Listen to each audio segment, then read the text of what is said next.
Hello, this is Tim Fusco. I'm the CEO of Trackabout. I'm here today to talk about asset tracking for medical equipment providers. So first of all, let's start with the problem. Well, the problem is because of competitive bidding and reduced reimbursements, the name of the game is to get more efficient, to deliver the same services more efficiently at a lower price. So one way to tackle that is to do a better job of managing your equipment, because medical equipment is one of your largest investments. If we can find ways to better manage that, to service the same number of patients with fewer pieces of equipment, that's one way to save money and to get more efficient. And then once you start to do that, we find that medical equipment providers can start catching other things, like catching places where they would have lost equipment and left it behind, or we can recover that. It's just basically underutilized and or sometimes not properly maintained, or just replacing really paper records with electronic records. So there's a variety of places we think we can do good by doing asset tracking with medical equipment distributors. The software used today, generally speaking, is good at getting reimbursements, getting paid for services, but not at tracking your assets. Here's a quote from one medical equipment company. It's a pretty common story we'll hear that we buy this equipment, we're not sure where it went, we've got some rough idea, maybe it's here, maybe it's there, maybe our people are leaving equipment behind after a patient ends service, but there's a variety of ways where equipment can disappear. So to tackle this, we've seen medical equipment distributors implement an asset tracking system. Here on the screen, these circles are the movement of your assets, maybe from a vendor through your locations out to your customers, either patients' homes or facilities. These little squares that say add new and deliver customer delivery, those are scanning points. So to keep it really simple, we'd recommend that a medical equipment provider start very simply, where you're just adding assets to the system and then delivering and returning them to patients and customers during pickups and deliveries. The key there is to make that really, really fast and easy.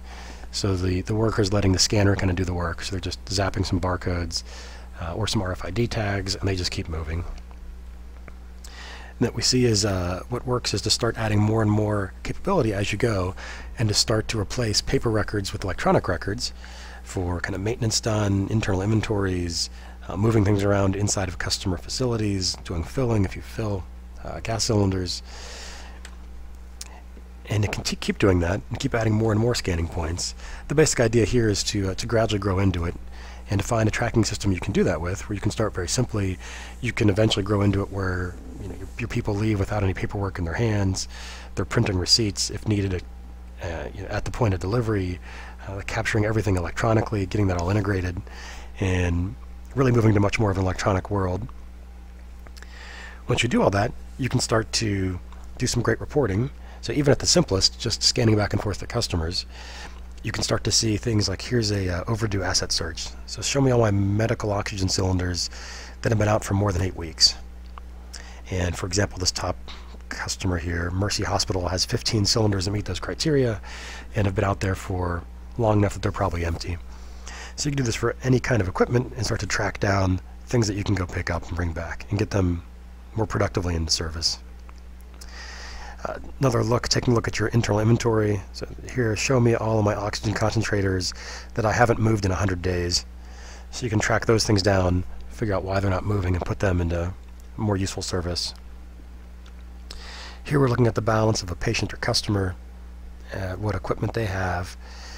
So you can see, you can click into the delivery records. There's a column here called days held in the middle, which can help you find things that aren't moving, and to keep them moving.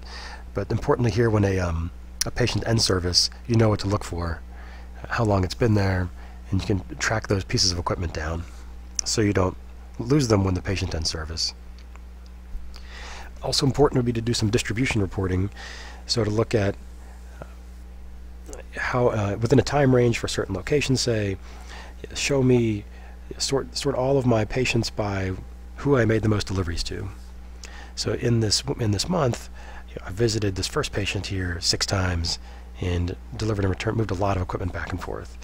So the idea there is to find distribution optimizations, that maybe instead of delivering lots of cylinders, I should deliver an oxygen concentrator because this patient's really using a lot of oxygen, or maybe there's maybe instead of going so often with small deliveries, I can go less often with bigger deliveries, and really start to optimize that distribution piece.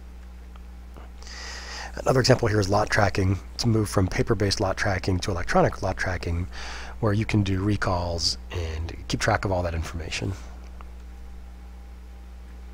Maintenance tracking is another win, that once you start to get do more and more tracking, you can start to automate more business processes. So here, for example, doing a maintenance action on an oxygen concentrator, where I can capture information about its service hours and liter flow and oxygen concentration. I can keep all that information with the asset, so that if it's having problems in the future, I can go back and look at its history and decide, rather than pour more money into fixing this thing, it's time for me to get rid of it because it's a problem piece of equipment. And to really have that information to report on, to compare manufacturers and to look at facilities and see who's taking care of the equipment, and all kinds of good stuff you can get from mining this data. And when you click this maintenance records, here's a snapshot of a maintenance record within the history of an asset. So we're looking at the history of an asset. At the top we see its current properties, and down below we see the history of that asset, including highlighted in green that maintenance record. So you can see after we did maintenance, then we located it to a different location, we loaded it on a truck and delivered it to a patient. So you can start to build up this history, and you can, if there's a problem with it at this patient, we can quickly zero back on its maintenance and see what we found during that last maintenance. If we click on that maintenance record, we'd pop up and see a little more information about it.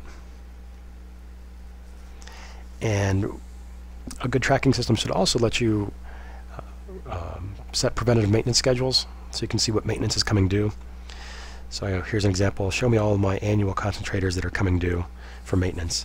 And so I can find them and get them tracked down and make sure that maintenance is happening when it is supposed to happen. So we at Trackabout have some good experience doing this kind of stuff. Here's a quote from one of our customers.